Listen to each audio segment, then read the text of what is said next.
वैष्णवीच्या अंगावर मारहाणीच्या 29 खुणा, शवविच्छेदन अहवालात माहिती समोर।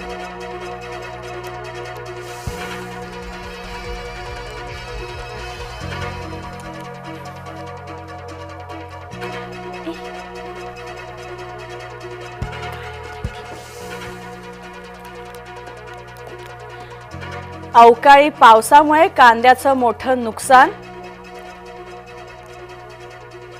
शेतकरी चिंतेत। नागपूर हिंसाचार प्रकरणी फहीम खानचा जामीन कोर्टानं फेटाळला।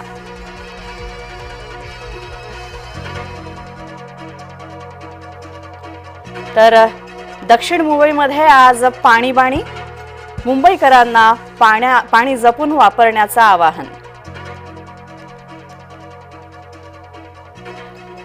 अशोक सराफांना पद्मश्री पुरस्कार जाहीर, अशोक सराफांचा मोठा सन्मान।